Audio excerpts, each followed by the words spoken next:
Calcium carbide అనేది మామిడి పండ్లను వేగంగా పండించడానికి అక్రమంగా ఉపయోగించే రసాయనం.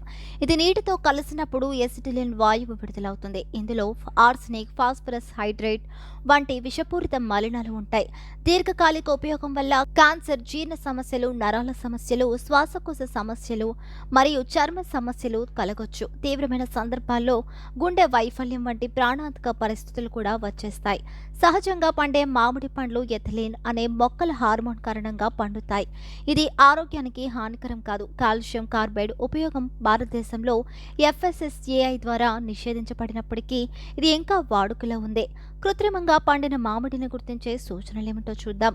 ప్రకాశవంతమైన అసహజ పసుపు లేదా ఆకుపచ్చ రంగు, లోపల పచ్చగా ఉండడం, సహజ తీపి లేకపోవడం, రసాయన లేదా వెల్లుల్లి వాసన రావడం, నోటిలో కొద్దిగా మంటగా అనిపించడం, నీటిలో వేయగానే తేలిపోవడం, నల్లటి మచ్చలు లేదా తెల్లటి పొడి ఉండడం. ఏమి చేయాలి? నమ్మకమైన దుకాణాల నుంచి లేదా రైతుల నుంచి కొనుగోలు చేయండి. పండ్లను బాగా శుభ్రం చేసుకొని అవసరమైతే ఉప్పు నీటిలో నానబెట్టి తినండి. సీజన్లోనే పండ్లను తినడం మంచిది.